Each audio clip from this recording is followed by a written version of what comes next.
Cientos de prisioneros sentados en el suelo, con la cabeza entre las piernas y en ropa interior, mientras decenas de oficiales vigilan. No, estas imágenes no son de El Salvador y la guerra contra las pandillas de Nayib Bukele, aunque lo parezcan. Son de otro país centroamericano, Honduras, que hace ya 7 meses decretó un régimen de excepción por la violencia y que ahora endureció la seguridad en las cárceles y los controles en las calles. ¿Qué sucedió en Honduras para que Xiomara Castro, en las antípodas ideológicas de Bukele, imite, al menos en apariencia, su estrategia? Hoy en Cafeína hablamos del estado de excepcionalidad que se vive en Honduras, la estrategia que se repite de mano dura contra las maras y las semejanzas, pero también diferencias que se dan entre los dos países. Recuerden suscribirse a los canales de YouTube de Canal Red. Cafeína está en Canal Red Latinoamérica. Activen la campanita para no perderse las novedades y compartan con sus amigos. También estamos en otras redes sociales. Toda la información se la dejamos aquí abajo. Vamos a ello.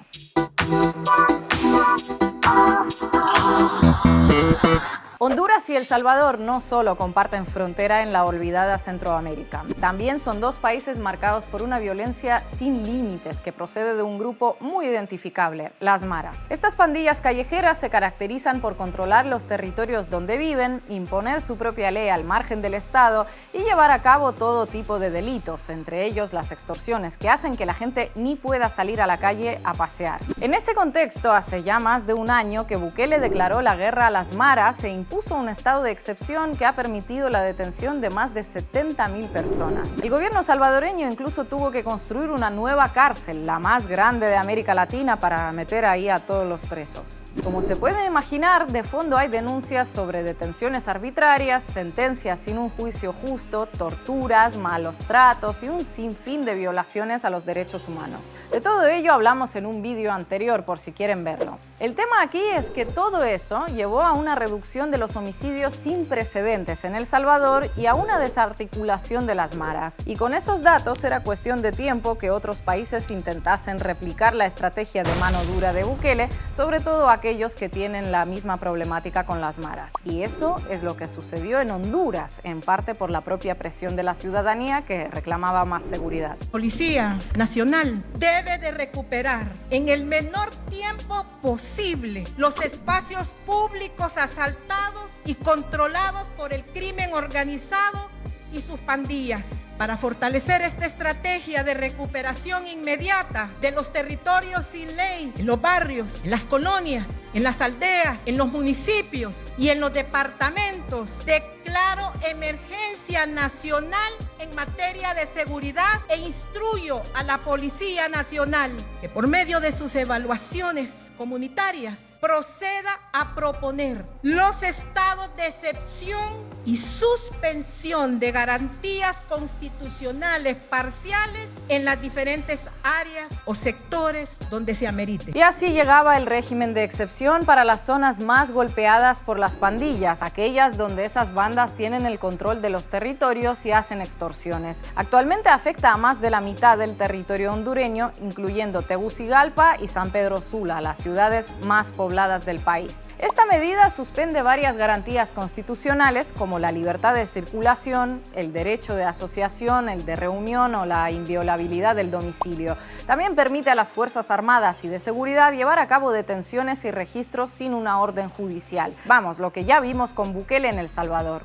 No cederemos ni un paso para cumplir con la misión que nos corresponde de proteger la vida y los bienes de todos los ciudadanos y ciudadanas. Sin embargo, en el caso de Honduras, ese régimen de excepción no frenó la ola de violencia. Hace unas semanas, casi 50 presas murieron calcinadas y tiroteadas en una cárcel en un enfrentamiento entre bandas rivales. No fue un episodio aislado. Apenas unos días después, el país centroamericano vivió uno de los fines de semana más sangrientos del año. 13 personas fueron asesinadas en una masacre en el interior de un billar y otras 8 en diferentes crímenes a lo largo del país. Esa nueva ola de violencia llevó al gobierno de Xiomara Castro a tomar medidas drásticas, o al menos así las definió ella, y anunció la operación Fe y Esperanza, con la que fueron militarizadas la mayoría de las cárceles del país. De nuevo, los parecidos con Bukele. La sorpresa llegó con las imágenes difundidas por las autoridades. Es imposible no recordar los vídeos que ya vimos en El Salvador. Los presos sentados en el suelo, Primero, hacinados en ropa interior, mostrando sus tatuajes y rodeados de agentes. Una humillación y una clara violación de los derechos más elementales, por muy criminal que seas. También se mostraron imágenes de la captura de centenares de armas de alto calibre, teléfonos celulares y satelitales, explosivos de fabricación casera y municiones. Todo ello incautado en las prisiones. A la operación en las cárceles se unió otra en las calles con múltiples allanamientos y también un toque de queda en dos de las ciudades más violentas de Honduras. Y no podían faltar aquí las recompensas, más de $30,000 para quienes faciliten las capturas de los responsables de las masacres. No fue la única decisión del gobierno. Es importante mencionar también que se instruyó para que Fuerzas Armadas pueda ejecutar a través de contratación directa la construcción y la habilitación de una granja penal en la isla del Cisne para poder trasladar a los miembros de maras y pandillas, especialmente sus cabecillas de alta peligrosidad. Como se pueden imaginar, todo esto que estamos viendo ha provocado fuertes críticas de las organizaciones de derechos humanos, abusos contra los presos que incluyen palizas, privaciones de sueño y recortes en las raciones de alimentos y agua, o denuncias de la población contra los cuerpos de seguridad por uso desproporcionado de la fuerza. ¿Y qué tan efectivo ha sido todo esto? Porque en El Salvador todas estas polémicas y cuestionadas medidas al menos sirvieron para reducir los homicidios hasta cifras históricas, algo de lo que presume Bukele todos los días en su cuenta de Twitter. En el caso de Honduras, Castro tomó posesión de su cargo a finales de enero de 2022 y en sus primeros meses de mandato consiguió reducir los asesinatos en casi un 13%, situando la tasa de homicidios en 38 por cada 100,000 habitantes. Es un logro, no hay duda. Se trata de la cifra más baja de la última década. Pero aquí habría que hacer un par de matices. El primero, el país sigue siendo uno de los más violentos de la región. El segundo, esos asesinatos se redujeron sin necesidad de declarar el régimen de excepción, lo que ha llevado a algunos a cuestionar si realmente era necesaria esa medida. En estos 7 meses de excepcionalidad, las cifras oficiales muestran que los asesinatos se redujeron algo más de un 18%. Y en zonas como San Pedro Sula y Choloma, bajo toque de queda, esa reducción de homicidios llega al 82%. Respecto a los detenidos, las autoridades informaron que se detuvo a más de 1,000 integrantes de varias organizaciones criminales. La mayoría de ellos guardan prisión preventiva en diferentes centros penales. Además, unas 150 bandas fueron desarticuladas y en las diferentes operaciones se incautaron armas y drogas. Todavía es pronto para valorar esta guerra contra las pandillas en Honduras, sobre todo después de la militarización de las cárceles, pero la comparación con El Salvador es inevitable. Sobre Bukele existe un consenso más o menos claro.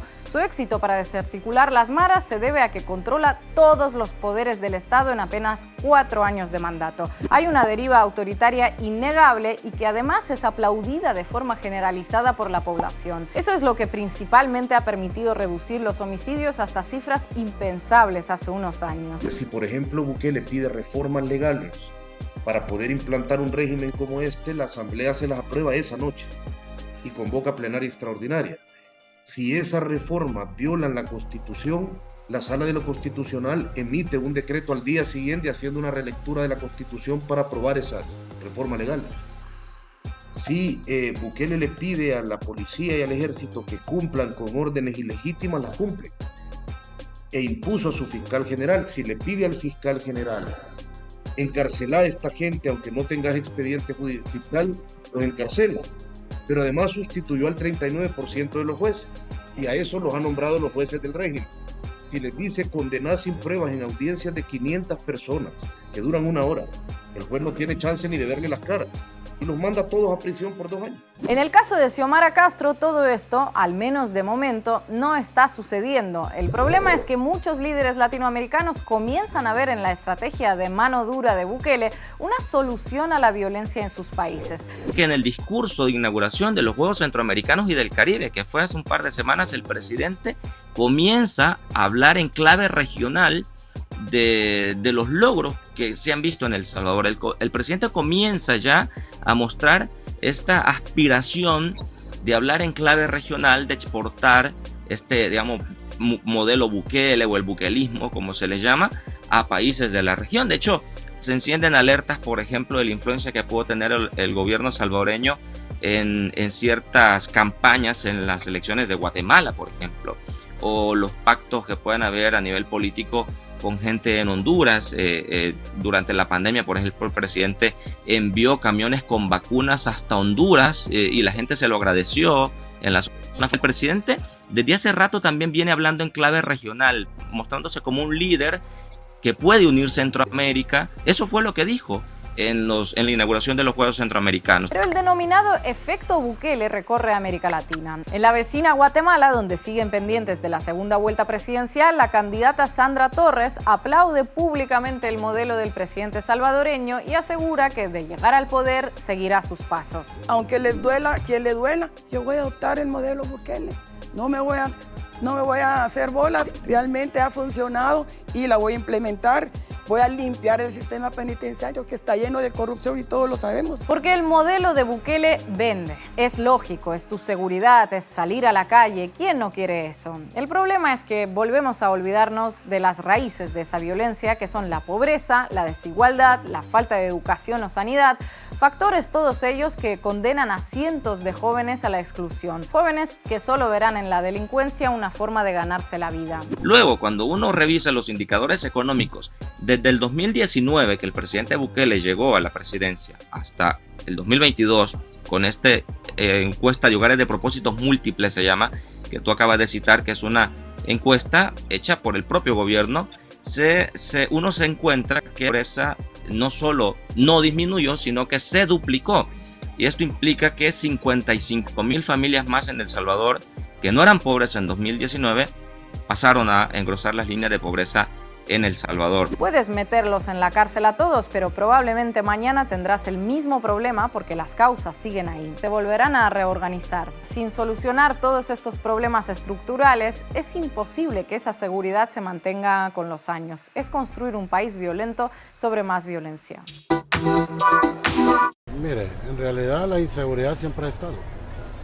Hayan o no hayan militares, recuerde que dentro de lo que es la inseguridad del hondureño ha sido atropellado inclusive por las mismas fuerzas del orden.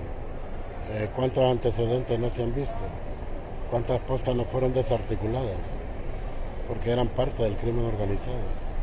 La verdad que sí, porque si nos vamos a sentir más seguros, ya que me alegro que ya haya alguien que se haya puesto los pantalones para eliminar todo y tener seguridad, así como el país hermano El Salvador.